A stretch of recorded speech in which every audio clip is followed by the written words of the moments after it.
Outlet Liquor is your place to buy a case. Stock up and save when you shop the lowest prices available every day at Outlet Liquor. You never have to wait for a sale. The more you buy, the more you save. Only at Outlet Liquor. What's your outlet?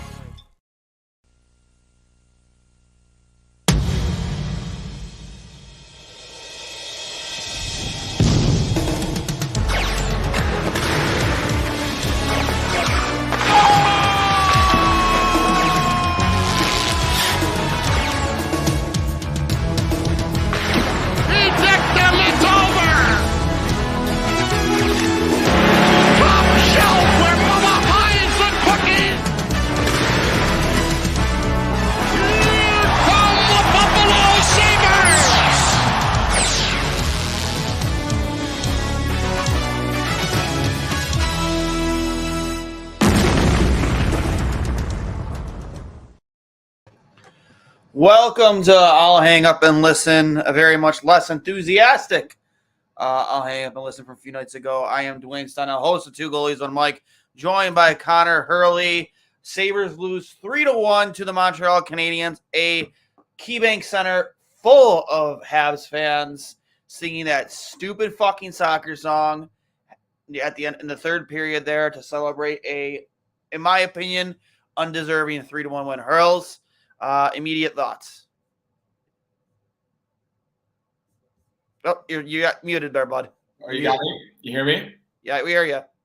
Other than being dead inside from the combination of the Bills loss yesterday and the Sabres loss today, I'm just really frustrated for a lot of different reasons. The main one is Alex Tuck.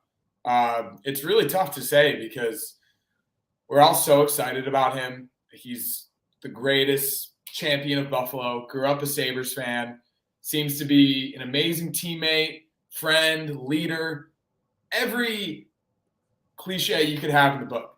But 6 games into this season, he is the worst player on the Buffalo Sabres. And it is a larger conversation about the team and where they are right now and what's going to happen moving forward. But you could honestly say that you can put this loss almost squarely on his shoulders tonight. I know that's pretty tough given the way that Jake Allen played, and we'll get into that. But he had 2 turnovers in the third period that were directly responsible for both goals that the Canadiens undeservedly won the game, as you said. So we can get into it a little bit more. But as I said after the Flames game the other night, someone needs to find this man. Someone needs to figure out where his game is, who he was last season, why he was so successful, over a point-per-game player, and do something. Maybe that's sit him down. Donnie did sit him down to begin the extra man at the end of the game with 1:27 left. He eventually got back on the ice and committed another turnover. But if I were Don Granato at this point, I'd consider sitting him down. I don't know if you'd sit him down. I mean, you have to. He's the worst player on the team. Huh? He's the worst player on the team right now. I mean, sure, but I mean, I don't think you solve that by sitting Alex Tuck. I think I get it. Listen, I get it, but you let a guy like that work through it. It's not for a lack of effort. It's not like he's out there floating. In my opinion, it looks like a lack of effort right now. I disagree. I totally disagree. Loose on his stick. Turning the puck over. It's just fair to say the guy doesn't care. No. I'm not saying he doesn't care, but the effort doesn't seem to be there.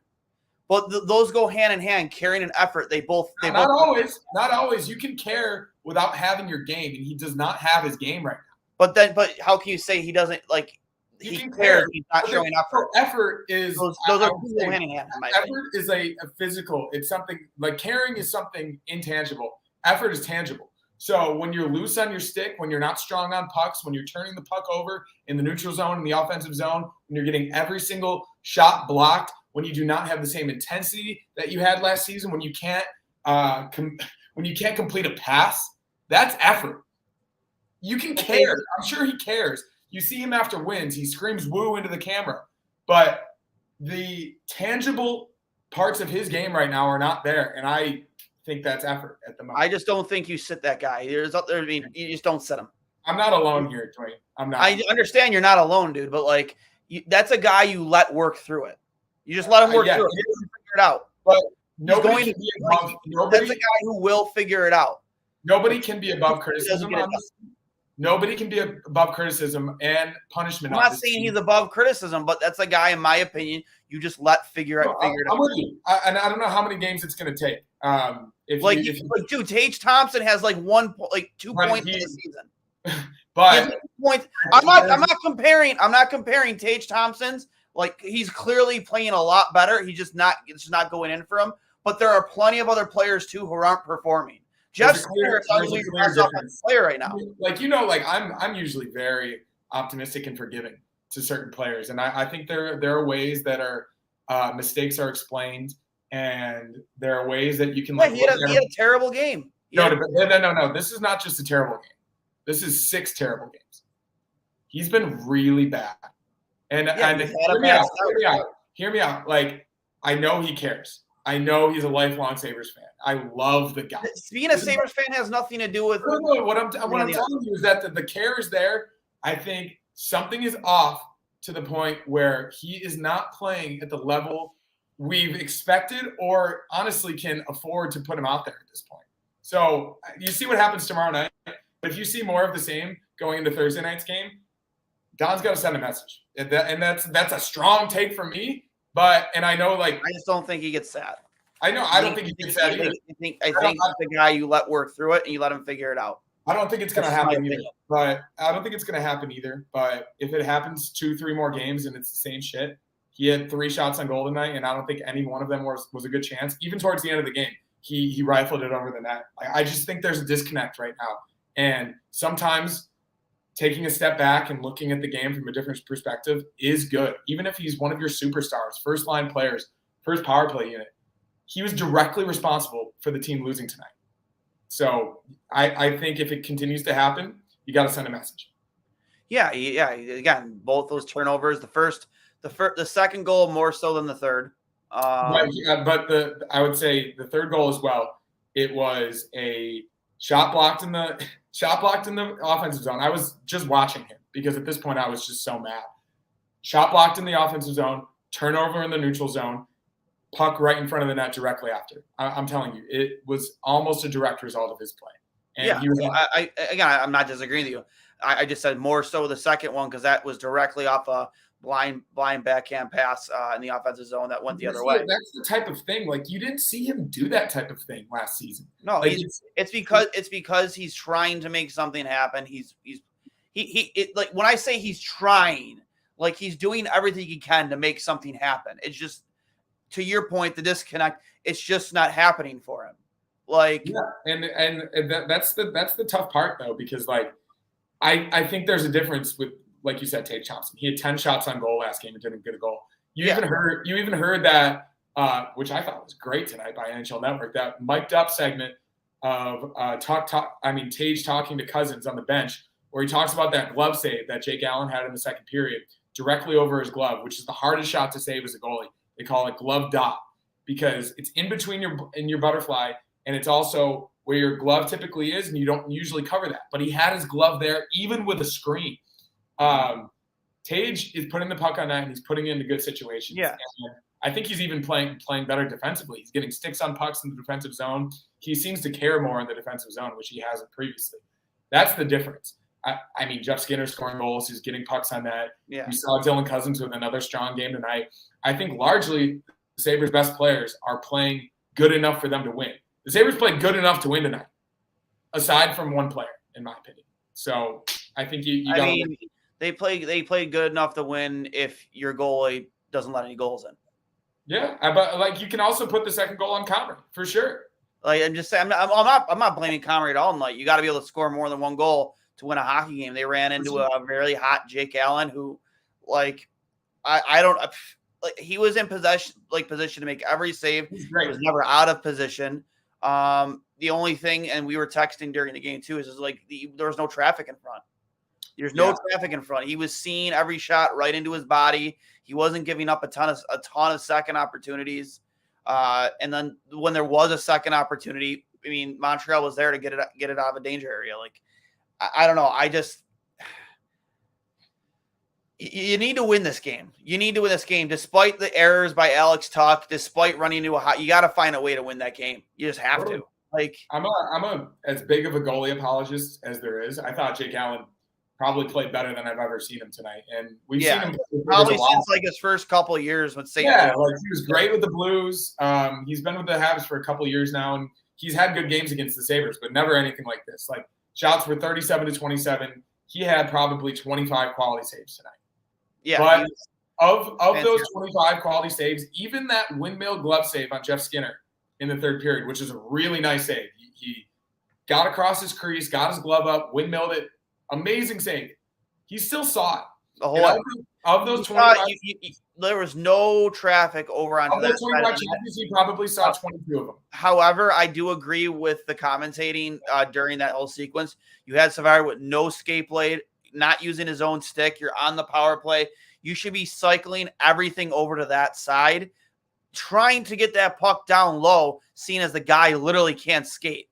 Like, I didn't agree. Don't get me wrong. It's a nice scoring chance from Skinner. I just don't agree with working the puck. But, like, you should be doing everything you can to get that puck below the dots because you have a guy who literally can't skate. The only thing you can do at that point is probably get down on one knee and try and windshield wiper the puck away with a stick. That's his only choice you have at that point. Like, another example of a huge problem with this team right now is that they're panicking on the power play, especially as they're down in games, and they are putting their head down and firing into shin pads. Yeah. That is how breakaways happen. I think I don't think it was tonight. I can't remember if it was tonight or combination. I think it was tonight. 70 shot attempts. Yeah. I think there were 18 block shots by the Canadiens to the Sabres 10. Sabres aren't really blocking any meaningful shots because it doesn't seem like they have that like the Rangers did in the home opener and the Canadiens did tonight. They played like it was a playoff game, especially in front of a goalie that was hot, that was playing really well. At certain points, you need composure. You have the skill, you have the talent, you have the ability to move the puck, but having a pump fake, even Josh Allen on Sunday morning, like he's not playing free, he's not playing within himself. He has a game script that seems like it's so rigid. He's not running the ball, he's not pump faking and then making a defender miss and then playing how we know Josh Allen to play. Yeah. And with Tage Thompson on the power play, he is getting the puck on that right half wall and just firing. I know he has a goal this season, but even on that goal, that wasn't a one-timer. He one touch and then fired a wrist shot or a snapshot into the goal. Yep. They need more composure. They need more poise because they have all of the talent in the world. And I still believe that about Alex Tuch. I think he's a really, really good hockey player. But he has no poise. He has no confidence. He has no direction with his game right now. And it's really, really disappointing because this team should absolutely be 4-2 instead of 2-4 right now. And as we said after the Flames loss, and as we're going to say after these losses continue to mount, if they play like this, it's going to get early really quick for this team. The Red Wings, I think, are 5-1, a team that the Sabres should be on par with right now. You play Ottawa tomorrow night on a back-to-back. That's going to be a scary game. Yeah, likely with UPL in that. So Granado just announced when asked it'll likely be Ukko-Pekka Luukkonen. So not too you're going to need what the injury to Levi is. Obviously, it's a lower body, but he mentioned earlier today it's something they don't want to rush because they don't want to have a setback. It's probably a small groin strain. Probably. So from Mauricio, our favorite listener. Hey, I agree. On the power play, so many breakdowns, breakaways, odd man rushes on the power play. You're on the power play man advantage. I agree 100%. Make no bones about it. Offensively, Buffalo dominated them tonight. They did. They dominated the Montreal Canadiens tonight. I thought puck movement was there. They had some good looks. Again, I can't stress enough how great Jake Allen played. But you have to, when a goalie is playing that well, you can't let him get into his zone to play that well to begin with. You have to get bodies in front. He let in a bad goal on the power play. He was in his RVH. Very nice shot, though. Very nice. Oh, no, you're wrong. That's why me as a goalie on the glove side, I hate going into the RVH. I'm a big VH guy on that side because it's easier to take away that, sneak it in between your head and the post. But when you have a goalie that lets in a goal like that, next offensive zone possession, you are literally on top of the paint, make it in a nightmare for him. And Buffalo just wasn't doing that. Yeah, I mean, they couldn't get a dirty goal to save their life tonight. No. The goal they scored was obviously very pretty, and they had 37 shots on net and probably way more scoring chances that didn't even get on net. Mm-hmm. All of those 3 shots blocked by Savard in the power play, where he lost his skate blade. Literally, did you watch the replay? Did you watch the replay of Thompson's shot blowing up that skate blade? He was Bambi on the ice after that. So it was a 5-on-3. Yeah. Jeff Skinner gets it, and Allen makes a nice save. But yeah. He saw everything. I don't want to give him too much credit. I really don't. He's an NHL goalie. If he sees the puck, he should save it. I really fully believe that. And he's I would say an above average goalie when he's playing at his best. And that's what he was tonight. If anyone that's watching is watching, or the press conferences or anything, and if anyone speaks to Alex Tuch, like, I haven't heard him talk this season yet. I would love to hear him have some accountability, to him take responsibility for some of his actions on the ice tonight. Well, that's the kind of guy, though, too. He doesn't avoid that. I know. I want to hear it. Someone's got to ask. Yeah, I mean, for all we know, he might be getting asked. I don't know. Like, I don't know. So this is what I'm saying. We're doing this right now. If he's currently being asked, if anyone's I'm sure somebody's asking him. Like, please, That's a guy who does accept. He doesn't. No. I fully expect him to say, "I'm playing like shit." Yeah.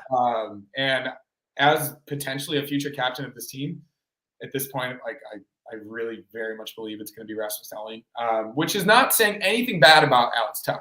I think he could be a captain of this team. I just believe the Sabres' best player, and it seems like one of their best leaders at this point at both ends of the ice, is Dahlin. As a future assistant captain of the team, he needs to be held accountable. And I hope he does get asked by Mike Harrington or Paul Hamilton or one of these reporters, because if us as fans are seeing this and everybody's talking about it, the reporters need to see it, the team needs to know, Donnie needs to know. This team needs to be held accountable because the expectations are there. The talent is there. They're out. I think they've outplayed their opponent in 5 of 6 games this season, and they've lost 4 of them. So when we say the talent is there, like, that bottom 6 also has to be better too. I mean, yeah. You just can't. We talked about it in our group chat. Like, everybody and their mother knows where that puck is being filtered to on the power play. It's no different than what the Capitals have done for years with Ovechkin from that same exact spot. They don't have a weapon on that opposite side to really take pressure away from Thompson.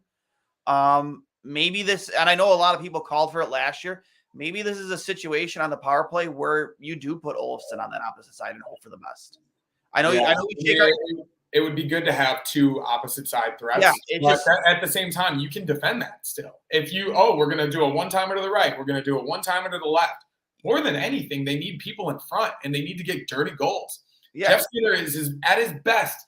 Of course, he's had some really nice goals this season, but he's at his best in front of the net, tipping shots, banging in rebounds. Same with Alex Tuch. He's a big guy. Like, he needs to get dirty. And to my second point, though, second unit has been next to useless. Yeah. Next to useless. And maybe one of these guys need to be bumped down to that second line to bring some, spread the wealth a little bit. And I'm not advocating that Victor Olofsson get more ice time. Put Greenway in front of the net on the second power play.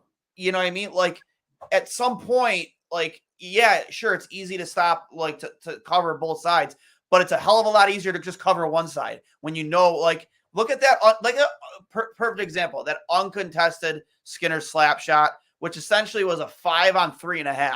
Let's be real.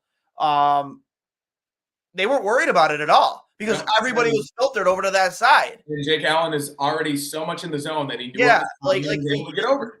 You need a threat on that side. You just do, and you don't have it. And I mean, are we at all surprised that the Sabres didn't do anything to their bottom 6 in the offseason, and it's not producing anything? Well, listen, I love the guy. I do. He's been an advocate for this city, a leader. Guys played through so many head injuries, but Kyle, he shouldn't have been back. He shouldn't have been back. I get it. You want to be on a team. You want to be a part of this team when they finally make the playoffs. You want to be part of the solution. But like, and then secondly, you back yourself into a corner because he's wearing the most important letter on the team. I mean, like you just can't scratch that guy. You just can't. No, but I mean, hear me out. At this point, he's got to realize he's doing nothing out there. I mean, you can be stubborn, but he's as slow as molasses. And like I said, same thing about Alex Tuck. We love the guy. We love the human being. We love everything that they've brought to this team. But when you're looking at an on-ice product right now, at fourth line, aside from Zemgus Girgensons and Tyson Jost, has done virtually nothing. Peyton Krebs, JJ Peterka has been almost non-existent, not playing with better players. It's honestly why I think that after this conditioning assignment, you will see Matt Savoy in this lineup. Yeah, well, I mean, he's a rookie, and he's a 19-year-old kid, and he's 5'6". Like, I hope he does well, but, like, what impact do you see Matt Savoy making? I mean, would you say that Benson has made an impact in this lineup? For sure, but I think Benson is a different type of player. Like, I would. Yeah, but you put them out there together. But if you put them out there together, I would love to see like any type of production from the bottom six, of course. Yeah. But at this point, you relying on an 18 and 19-year-old rookie to make that happen. No, I'm not really saying bad roster management. But what are they going to add to your bottom six that you don't have? Well, what you add to your bottom, as crazy as this sounds right now, what you add to your bottom six is moving someone down when you bring in a guy like Pat Kane. Yeah, if it happens. This is what I'm saying. Yeah. You need more depth in the bottom half of your lineup. I don't disagree with you. If you put Jordan Greenway in your bottom six, if you have JJ Peterka playing with more skilled players on that third line, if Kyle Oposo, you can't scratch the guy, but can you not? You got to win games. And if he's not helping you win games. This is why, and honest to God, this is why to start the season when I heard that he was going to be, when he signed, I was a big advocate for a co-captaincy. Big advocate for a co-captaincy. Because at least then you say, hey, we're just giving you a veterans night off. It's not, whatever. Like, I was a big advocate for a co-captaincy because you know how they did with Briere and Jury. I think one was the captain on the away, one was captain home. They switched back and forth. You could have did the same thing with Okposo and not make you feel like shit the fact that you're scratching your captain. Like, I was a big advocate of that. Like, whether it was Darlene or Tuck, make one of them a co-captain on, away games or something to that effect. And you're not stripping him of the C, but you're also putting yourself in a situation where you can give him a healthy veterans night off every once in a while, because he is so far behind the play when on the rush. It's not even funny. Even back checking, when he has a step on the closest Canadian or whoever it is on any given night, they either end up like battling for the puck even when Okposo has a step on him, or he loses that battle entirely because he just doesn't have it in his legs anymore. Yeah, I called Alex Tuck a below-average beer leaguer tonight. I would argue that Kyle Okposo is even worse than that. And it sucks to say. It really does, because, as you said, he's gone through so much. He's done so much for the community. He would be better off being a coach at this point. And it sucks to say. I really hate saying it. But you got to get somebody in the lineup that can handle the speed of the NHL. Because as we've seen, the Sabres have a lot of speed at the top of their lineup, a lot of skill. And I think Okposo still has some skill, at least. I think he has a pretty good shot. He scored some good goals last season. I don't think he has a scoring chance this year. Maybe he's playing good defensive hockey, and that's what you need from the fourth line. I think you're lucky if you get 5 or 6 goals on him right now at this point. No, I think we can all agree on that. And these are the tough realizations you need to come to when you start a season as badly as you have. You have one good game against the Lightning that you almost blew, and thankfully you won in overtime. And then you have your most complete game of the season on Saturday against a really good Islanders team with a little go-ahead magic. And maybe the team got up for it a little bit more. And somehow on a Monday night, I'm not blaming the fans, but in a barn that's 50-50 Canadiens fans wearing the blue jerseys, they can't seem to defend in their own end or get meaningful scoring chances. I don't know what it is. I don't know what it is with this team, man. Like, it feels so mental. sometimes. They have every single piece they need, aside from a mediocre bottom six. But in today's NHL, sometimes to score goals, all you need is a few guys that can put the puck in the net, a relatively good defense, and relatively good goaltending. And I think they have that. I really do believe they have that, and they showed that on Saturday night. And they even showed that tonight. Tonight should have been a 5-2 win. Correct. Like if Jake Allen, regardless, if he plays the way he plays, it could be a 3-2 win. It's nonsensical that they lose this game. The same way with the Bills against the Patriots yesterday. They started too slow. They had to battle back, and it's almost as if they're complacent for two franchises that have never won anything and consistently break the hearts of their fans. The reason I wore a Buffalo Braves jersey tonight because it's the only Buffalo team that hasn't broken their heart in the past 2 days. It's fucking embarrassing. The Bills have literally that game yesterday. I remember after the first quarter, I was like, yo, this has got like 24 to 10. I know, I saw you say that, and hear me out. When you said that, I was optimistic because the past 3 games, they've gotten down early because they've gotten complacent with their stupid game script, and then they opened it up and played free and scored 2 touchdowns at the end of the game.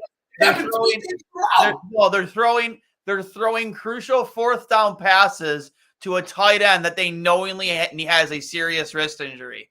That's what they were doing on Sunday. Yeah, that's nuts. I mean, the fact that he was even active is nuts to me. I mean, Diggs dropped a crucial pass with 12 seconds left that would have given us an opportunity to get a last-second Hail Mary. That's not his fault. He's the best player on the team.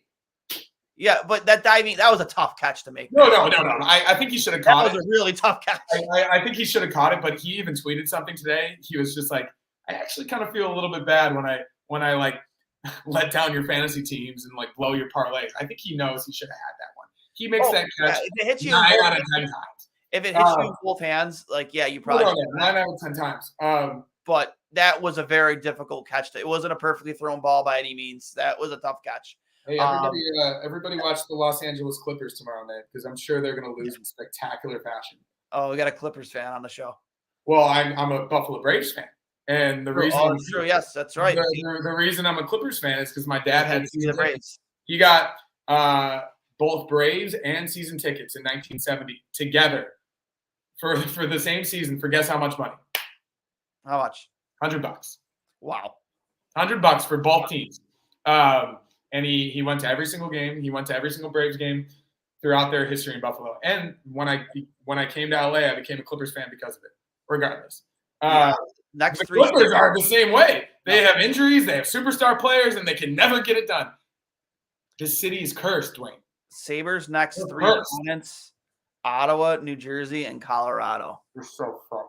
Devin Levi needs to get back sooner rather than later. So not that he's going to solve the problem, man, but they do seem to play better in front of him offensively. I'll say that. You put him against arguably the 2 best offensive teams in the league. In New Jersey and Colorado. Yeah, 100%. 100%. I think on the road, right? Huh? Are both on the road?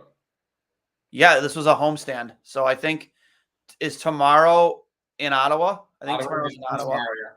Yep, and I'm pretty sure at least one of those 2 games are on the road. So, Thursday night against New Jersey. In New Jersey. I'm not too sure about Colorado if that's at home or not. Not that it matters because it's not like we play better at home anyway. It's pretty wild. Avs on the road Sunday at 10 a.m. Oh wow, Maurice, you're here agreeing with you, bud. Yeah. Speaking of true, no bottom 6, no talent. Wake up early for that one. And yes, the Devils on the road. Kevin Adams needs to man up, make some real moves. It's a shame that we let Ottawa, Detroit win the offseason. And honestly, I saw that he made that comment a little while ago. I said, offensively, you did nothing. They went into the season with this exact same forward lineup. You had 2 average defensemen, and then you have a 3 goalie rotation with – I know they thought they could trust Devin Levi, and I still think that we can. But they went into a 3 goalie rotation of unproven goalies. Mm-hmm. Yeah, not a single one. When you look back on it, every warning sign that we talked about this summer, if things were to blow up, like Levi wasn't ready, you can't trust the other two, the defense is not that much better, and the offense regresses. Yep. All four happened. In terms of Levi, I mean, I think you just need a bigger sample size. No, I know. I'm not giving sure. But Comrie, outside of less than a half a season's worth of starts in Winnipeg, he's proven nothing at the NHL level. UPL, I mean, we've seen the flashes. We've seen him play very, very good. But we've also seen him play very, very, very bad. You could have gotten Korpisalo. Yep, you could have got Korpisalo. I mean, you could still probably go get Johnny Gibson. That's a losing hockey team. You think Gibson wants to be there? Do something. Like, if the Bills or the Sabres don't make any type of meaningful trade in the next 2 months, season's over. Both seasons are over. And it sucks to say, because obviously the Bills have had horrible injury luck. The defense is a shell of itself without four of its best players. Injuries happen, but you saw what the Rams did a couple seasons ago. That happened to them, and they went out and got Jalen Ramsey. They went out and got Von Miller, and then they won a title. You see it with the Vegas Golden Knights. They had a few horrible injuries. Max Pacioretty, to name one. They went out. This timeline might be off, but they trade for star players. They traded for Mark Stone. They traded for Pietrangelo. They traded for Jack Eichel. They knew their window was open, and the Sabres Stanley Cup window is not open like the Bills Super Bowl window. Yeah. We know that. But the expectation this season, and everybody going into this year, all agreed that missing the playoffs was a colossal failure. You virtually did nothing in the offseason, and you were relying on the same group of people that you thought, and I think we all were pretty confident in. I think we all thought that top line was going to stay together the entire season. 5 games in, they're done. You thought you had a future captain, and you were confident in Alex Tuch being a point per player game this year. That's not looking like it's going to happen. Tage Thompson, I think, will get there. I really do believe so. I think Tage only has like 2 or 3 points on the season right now. Okay, I think he only has 1. Is it his goal? It's his goal, yeah. It's his only point. Fuck, man. But he's got 28 shots on net in 6 games, so you can't blame him too much. No, but he's not a playmaker. He scores goals. Jeff Skinner. He can make plays. We've seen it. Yeah. But it's not. Again, it's not what he's known for. No.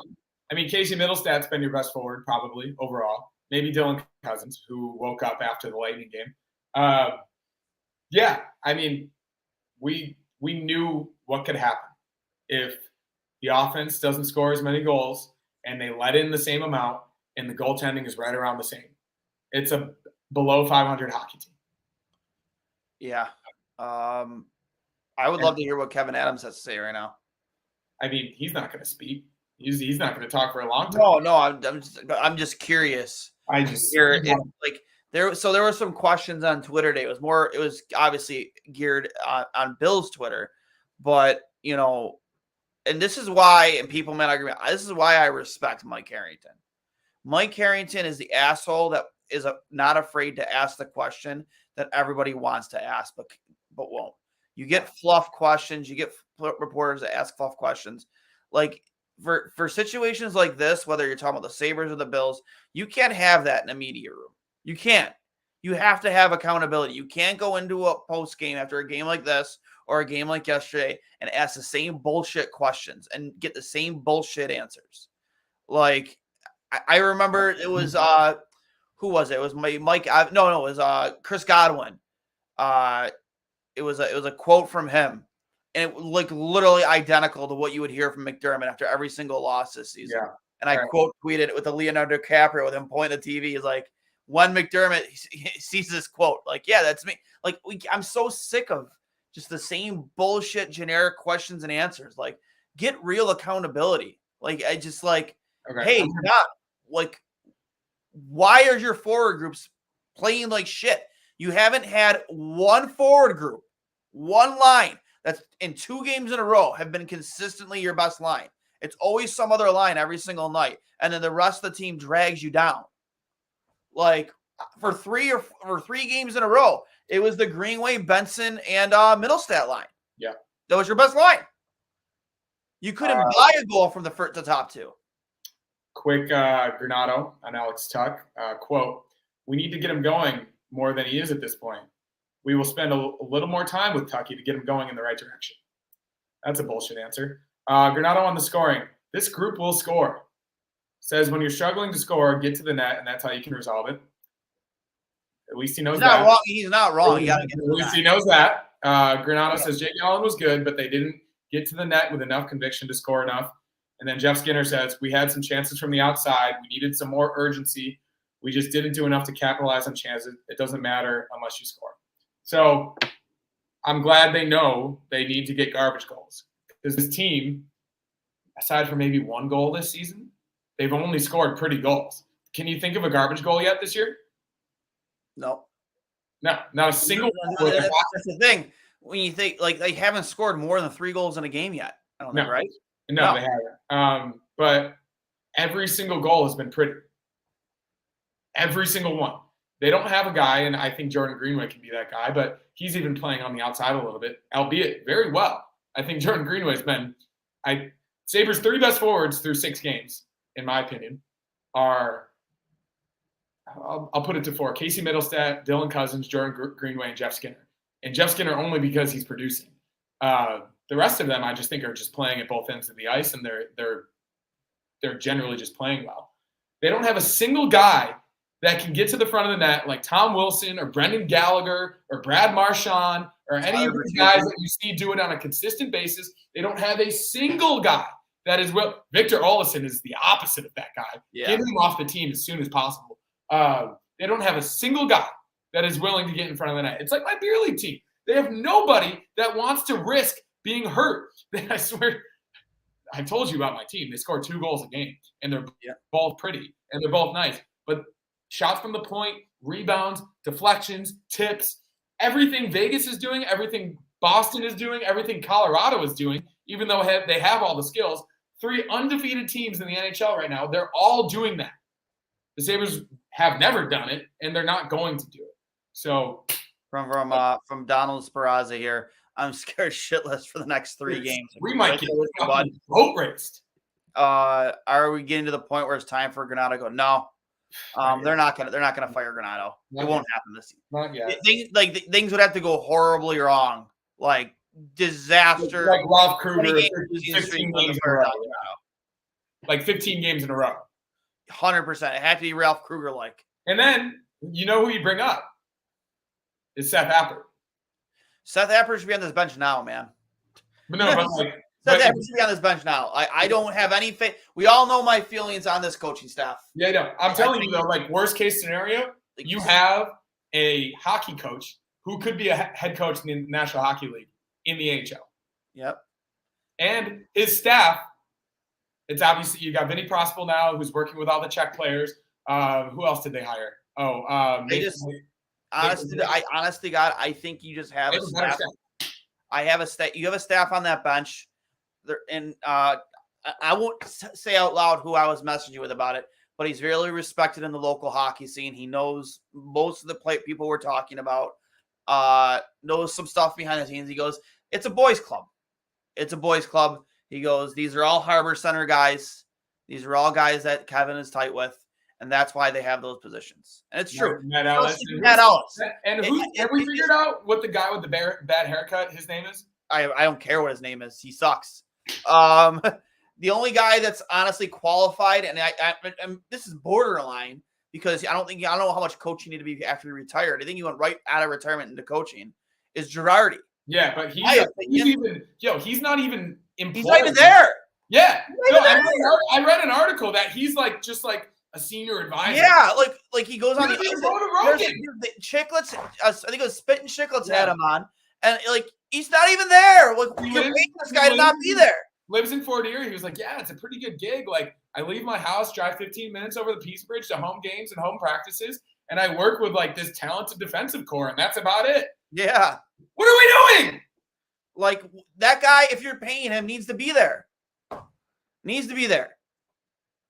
I'm not going to I'm not to the point where I'm going to start bitching about Dan Girardi not being at practice, but in terms of the rest of the staff, there's no fucking reason they should be coaching in the NHL. You had a guy. and this is what I was told. This is literally what I was told. He goes, Mike Peca is too assertive for these players. He goes, he's too in your face for these players. He's old school for these players. And that's why he wasn't brought on that bench. Allegedly, I also heard that he was more or less asked to be like an in the stands type of coach, almost like Girardi. And Michael Peca doesn't want to be that. He obviously wants to be a head coach someday in the NHL, and that's why he's no longer in this organization. He's with the Rangers with Peter Laviolette, and I think Mike Weber too is there as well. I want to say it's either Webbs or maybe Weber. But like, yeah, I've thoughts on Mike Weber, but that's you look at this team though. You look at this team, and the coaching staff and the players that Donnie has surrounded himself with, or maybe he's been forced to surround himself with. And it's like, how do you not support a new NHL coach with a veteran staff? Like, how? I don't think Donnie's the problem, and I really don't. No, I want to reiterate that. I think he's got really, really good offensive schemes. Obviously, he's gotten the most out of so many players that obviously Ralph Kruger didn't, because he was an economics guy and a soccer coach for the most part. But that doesn't necessarily mean that a development coach, a guy that's known to be good with young guys, should necessarily be your head coach. Because it's clear that, in my opinion, he has no idea what he's doing defensively. Clearly, this team is still almost largely a liability defensively. They had a relatively good game tonight, but clearly nobody's coaching them to the point where they're not puck watching every other night or covering the front of the net. He's getting the most out of Tage Thompson, or maybe he was. And he coached Jordan Greenway. He's good with these young guys. I'm sure he's been great with Zach Benson. But Seth Appert has largely had more experience coaching higher levels of hockey. Dude, Matt Ellis coached 13U before he came in. 13U! 13 under! He was fucking coaching middle schoolers! Yeah. And then he just jumps into an NHL role. Are you fucking kidding me? He's a guy who literally was a borderline fourth-line player his entire fucking career. I'm so sick and tired of hearing he knows what it means to stay in the NHL. He works with that. I don't give a fuck. Kenny coach or not, because every year he's been on the bench, this team has been a below 500 hockey team. Let's not even talk about his playing career. Let's talk about his coaching career, because it sucked. It has sucked. I'm just saying, I took so much shit the other day on Twitter from fucking a personal friend, Wheels, and then some other guy, like, what they do on the ice doesn't mean they're really good. Look at Wayne Gretzky. First off, Wayne Gretzky was a fucking publicity stunt to put fans in the seats in Arizona, and it didn't work, and now they play in a fucking college arena in Arizona to less than 5,000 fans a night. Less than 5,000 fans a night, because nobody gives a fuck about hockey in Arizona. And we're going to sit here, and we're going to sit here and point to that as an example. No, how about this? How about Matt Ellis is there because he's boys and pals with people like Kevin Adams, because these are yes men. They'll fucking take the bare minimum to be paid to be a hockey coach in the NHL. Like, that's what it really boils down to. Don't sit here and try and sell me on Matt Ellis as a coach in the NHL, because it's never going to work. Yeah. If you can't tell, we're pretty frustrated. That was vintage Duane there. Thanks for stopping by. Yeah, it's bad, man. I even saw with a minute 27 left, Tuck was asking Matt Ellis a question on the bench, and there seemed to be like a little bit of a disagreement or some confusion there. And I don't read lips. We need John Boy for this one.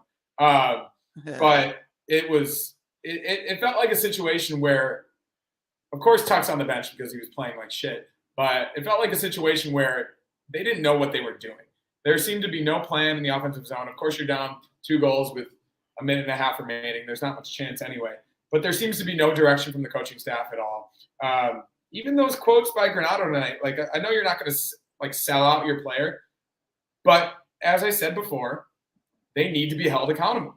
They need to be held accountable when they're playing horribly, which 6 games in the year, aside from 2 wins, they are largely playing horribly. And playing horribly can assert itself in different ways. Playing horribly tonight was getting 37 shots on net, but probably 4 good scoring chances, maybe less. I fully believe almost every single NHL goaltender would have let in less than 2 goals tonight, 2 or less, maybe 2 or less. Obviously, Jake Allen made a couple good saves tonight. I will give him that, but they were just blindly firing on goal. You are not going to score goals if you're blindly firing from 15 feet out with nobody in front to get rebounds, nobody in front to get a deflection or a tip, no grit. And I've said before, like everyone talks about grit and toughness, and like at the end of the day, you just got to score goals. But sometimes that's what you need to score goals. And this team does not have that on their roster. So I don't know what it's going to take to upgrade the bottom 6, because hopefully the top 6 figures it out, aside from Jeff Skinner, and start scoring goals. I think the defense has been fine. You're throwing a dice on the table every night in goal because it's 3 unproven guys. And yeah, we'll see what happens. But like we said before, it's going to get early really, really quick for this team because the Eastern Conference is better than we thought. The Bruins are really good again. The Lightning aren't as bad as we thought. The Panthers are going to figure it out. This could be a last place finish in the division for the Sabres. Easily. Because you saw what the Canadiens did to them tonight. They're 3-1. They have guys like Brendan Gallagher that can get to the front of the net. They have Sean Monahan. They've got guys that are going to get in your face. It doesn't exist on this team. Alex Tuch, the best thing he's done this year is he dropped his gloves for 1 fight. Congratulations. Yeah. Congratulations. Yeah. I don't know, man. I'm just, again, I said I'm still doing that, so I'm still going to give it till 10 games. But this team can easily be 2-8 after 10 games. So what do you do then? These next 3 games are really like, you need 1. I think you need 2. Personally, I almost think 2's like, I think 3 points is possible. But I think 4 points, the way they're playing right now, is somewhat with. I know they expect UPL to start tomorrow, or he's likely, but if Devin Levi wakes up tomorrow and he's feeling good, I don't know how you. But then you put him in a situation where he's coming off like a rough game. Exactly. And you put him against a high-powered offense. Well, I would say a roughish game. Yeah, roughish. Roughish. I thought he played a good 2.5 periods. Yeah, he made some great saves, but he also let in a few weak goals. You put him in there against a team like the Senators, which is probably the best offensive team this team has faced this season. So the defense tomorrow night is they're gonna have to wake up really quickly. I don't know if they've seen that Jake Sanderson is playing really well, and Claude Giroux and Drake Batherson. Brady Tkachuk is a force. Brady Tkachuk is the exact player the Sabres don't have. So yeah, see what happens. I think 3 points, you're happy. 4 points is a miracle. 5 points is never going to happen. And 6 points, you can just shoot that to the wind right now. Well, with how bad they're playing, you may luck out and get some backup goalies. Yeah, who knows, man? I mean, even if they get Anton Forsberg tomorrow night, which they're not because Ottawa had off tonight, you're going to get Korpisalo. I don't even know who the double starter is at this point. Is it Kincaid? No, he got released. He got waived. I texted you that before. I know, yeah. He's never played a full season. I don't think he's ever played an actual full season in the NHL. Like starters load, but like you see the way Jack Hughes is playing. Are we gonna say Kincaid isn't like qualified to maybe start in the net for Buffalo? Like I don't know. Like, anyone's qualified to start in the net for Buffalo. Yeah, I mean, like, gosh. But yeah, Jack Hughes is likely the early season MVP so far. He's going to tear that defense apart if they play the way they are. Colorado, oh my gosh. They're 5-0-0. One shootout win. They have everybody healthy. Grigoriev standing on his head. He's 3-0 with I think a 1-3 and a shutout. Yeah, this is going to get ugly really, really quickly if they don't start getting to the front of the net and holding each other accountable. So, yeah, it's tough. And I feel almost the exact same way about the Sabres as I do the Bills right now. Just a lot of missed opportunities. Really bad. I feel worse about the Bills because, like, the championship window is wide open. Yeah. It is, though. It still is. I mean, I wouldn't say wide open. I wouldn't say wide open. No, the season's not over. They're a game back in the division. You're not going to get the 1 seed. The Chiefs are going to get the 1 seed. Oh, dude, unless they fix something dramatically on offense. I've never seen. Huh? And you got to fix it on offense because the defense isn't going to do it. Well, you're just down too much talent on defense. Yeah. This is what I'm saying. Like you just don't replace Matt Milano. You just don't replace Tre'Davious White. Ed Oliver had a toe injury, I guess. Saquon Jones was playing at an all-pro level. But as I get back to the Sabres, just a little bit about the Bills, a little bit more. Like, the offense is what is going to win this team a Super Bowl. Your best player is Josh Allen. And Ken Dorsey and Sean McDermott are shackling him. They are. It's Ken Krugerman, baby. Ken Krugerman. But it's also Sean McDermott because there are so many parallels here. Sean McDermott wanted a offensive coordinator that was going to balance the run with the pass. Brian Daboll didn't want to do that, and you saw their handshake after the Giants game. There's beef there. There's beef. 100%. Daboll told him to fuck off, and he threw the ball 85% of the time on first and second down, and the Bills had one of the best offenses in the league. Without 12 personnel, without all this talk about 2 tight ends and running the ball and collaborative offense and whatever. And now you see Josh Allen early in games, he can't find a rhythm because he's getting in second and long situations. They're running the ball on second and short. It is a dysfunctional offense, and we've seen that through the beginning of these past 3 games. Mm-hmm. With the Sabres as well right now, I really do believe, and it may come down to coaching, but they have all of this talent, but they're trying to do things and they're trying to force things, i.e. putting their head down and firing the puck into shin pads that they haven't normally done in the past. They've had poise. They've had playmaking. So the combination of all of those things all at once is a lot to handle for Buffalo sports fans. And even you and I said it, like on Saturday night, after we all felt good after that Islanders win. Looking forward to a blowout win over the Patriots and a blowout win over the Canadiens. Yeah. They lost both. So I think it's the hope that kills you. From a consistent listener here, Duane, did you hear any other news or rumors about Pesci coming to Buffalo? No, I haven't heard. That's a pipe dream, just like DeAndre Hopkins coming to the Bills. Or I think DeAndre Hop. I mean, here's the thing about D Hop is there was talks that there was conversations in the offseason. If now that you can get him for like $1.5 million, I think you can get him for a 4th rounder. Well, but in terms of what it costs against your cap, it's like $1 million. That too. Because the guaranteed salary is out of the question.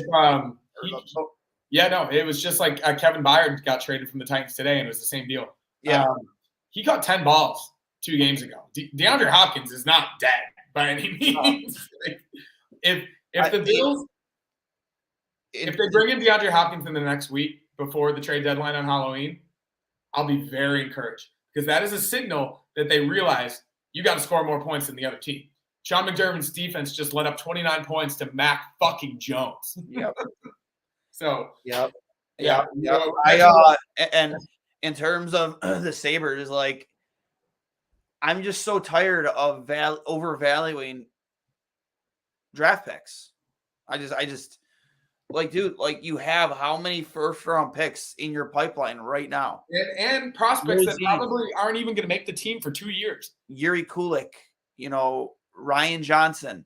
Isaac Rosine, Noah Ostlund. Yeah, Noah Ostlund, Kulik. Like, all these guys that are in your pipeline that are just Victor Nortev. Or again, like we said, Matthew Savoy, like a guy who's hungry. Victor Neuchev is not going to make this team for 3 years. Yeah. Noah Ostlund's probably not going to make this team for 3 years. Brandon Byro, who a lot of people thought could have made this team to start the season. That guy is nipping at the butt. Like, you have so much talent in your pipeline. Dude, just throw a first-round pick at Carolina. They have no defenseman to trade, but I would trade one of your defensive prospects. Like, trade Ryan Johnson. I don't care at this point. Yeah, like, dude, could you imagine Pesce and Owen Power? It'd be better. You know what I mean? So much better. So much better. Could you imagine John Gibson? Yeah. Like, listen, dude, I'm always in favor of whatever is going to help us Make your win. team better right now. Make your team better. Pat Kane again. I at the start of the season, I didn't need Pat Kane. You need him now. We need him now. We really need Jack Quinn back. That's for sure. You need Jack Quinn. You need Pat Kane. I don't think Pat Kane would even want to come here at this point, to be honest. But you reasonable targets. Obviously, they didn't want to re-sign Pesci, so yeah, that's a reasonable target. We've got the cap space. Tom Wilson. I mean, I think you and I were just talking about that. Well, he just signed an extension. He's out of the question. That's too bad. It's the exact type of player we need. Well, I mean, it's out of the question unless you throw an offer they can't refuse. I'm not even sure if you want to have a no trade. Are the Capitals rebuilding, or are they going for it? I think they're off to a really bad start, are they not? Yeah. So I don't know, man. I'm not going to start the rumor mill on things that are never going to happen. The one that seems realistic for both the Bills and the Sabres are DeAndre Hopkins and Brett Pesci, and both of those things will solve massive problems for both teams. The Bills need a secondary wide receiver that they can trust. Obviously, Gabe Davis is not that. And here's the point about Gabe Davis is they also don't throw him the ball. Yeah, that too. But clearly that comes down to a lack of trust and scheming, and they're not doing it. And maybe he'll succeed if they have one more guy in there, especially now that Dawson Knox is gone. And then with the Sabres, if you get one more quality defenseman so that Henry Jokiharju is out of the lineup, and then you add one more person to that bottom six so that you can move Jordan Greenway down, this team, which should have been done in the offseason, will be so much better. So much better. Because there will be less pressure on the top lines. It's really disappointing. And I don't disagree with this from Mauricio. Duane, we need more grits, not friction. Too many pretty boys on the roster. I mean, yeah. I don't disagree with that. I don't. Mauricio, you're making some really good points. Listen. People like to shit on the Leafs because they went and got Ryan Reeves. We've seen we've seen that get shit on in our group chat. At the end of the day, you know what I mean? Like maybe you want a player that's going to score more for sure, but they need definitely want a player who plays the style that Ryan Reeves plays, just with some more offensive upside. To your point, Tom Wilson, like a Cal Clutterbuck, you know what I mean? Guys like that. Brendan Gallagher, yes. Guys that you can slot into your lineup and that are going to be a fucking nightmare to play against. Delorier. Yeah. Delorier.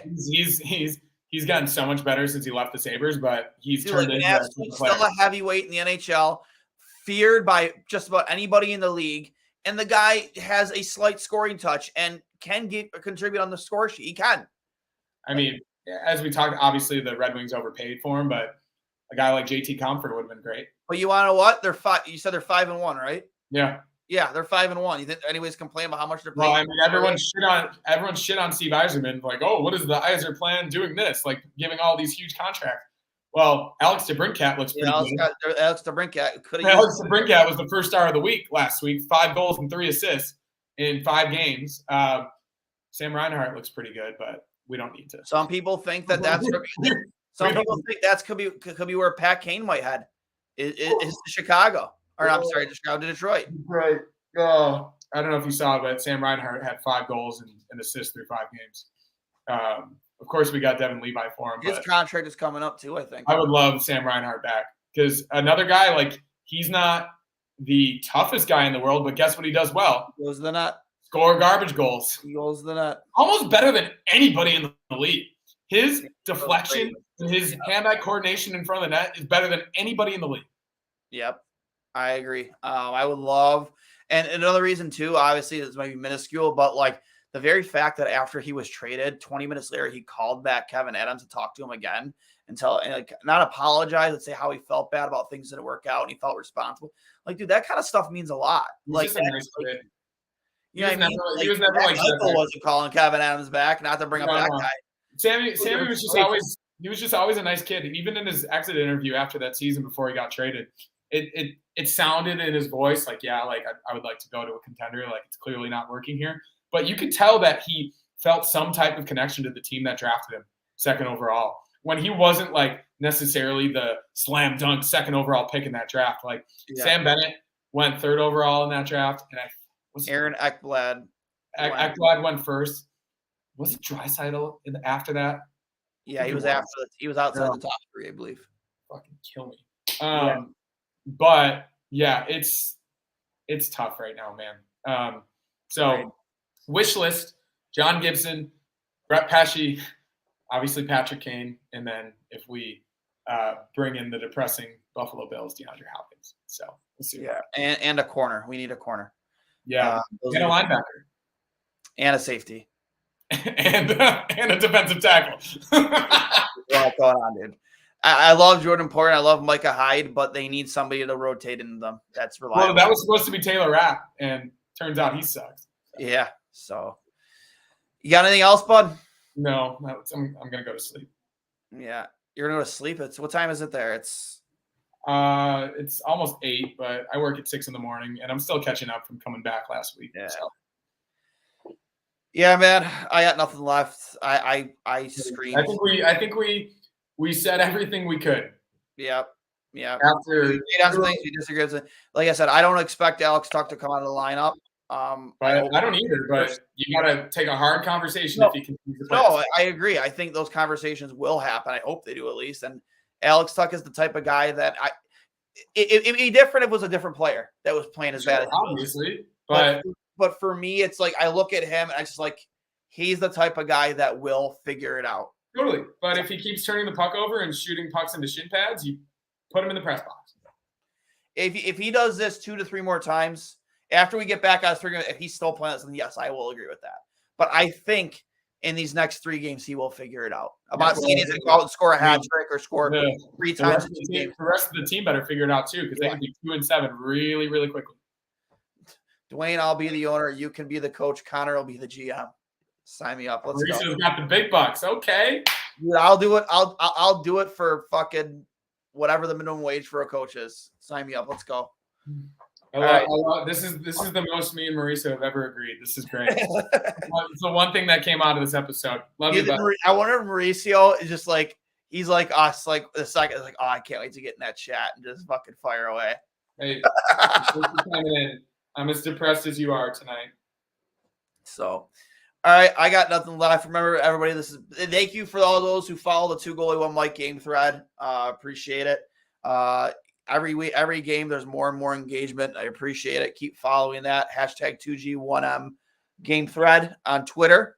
Thank you for all those who followed along on YouTube tonight. I think we had a max on YouTube of like almost 20 listeners at one point, which is awesome. And all of those who watched along on Facebook and Twitter, thanks again. I think at some point here soon, we're going to try and start doing even on Instagram Live. I think there's a way. Isn't there a way to do a dual screen when you go live? You can invite somebody to join it. Yeah. Like that. I think we might even start doing that and just, I guess, utilize our phones or something like that. And you guys can watch on Instagram as well. Whatever platform you want. We'll go on TikTok. We'll go on Facebook. We'll go on MySpace. Snapchat. Is MySpace still a thing? I don't know, man. Like a couple years ago, they tried bringing it back. Like they had commercials and stuff, and it just didn't work. There was like a legitimate initiative to bring back MySpace. Well, the last time the Sabres were good was when MySpace was the #1 social media platform. So. There's a tweet. There's a tweet. Listen, remember this is brought to you by Outlet Liquor, the place to buy a case on George Urban Boulevard. Tell them the very sad goalies from 2 goalies 1 mic sent you to get a case. They'll take care of you. I'll hang up and listen until next time, which is tomorrow night. We will talk to you later, folks. Go Sabres and go Bills.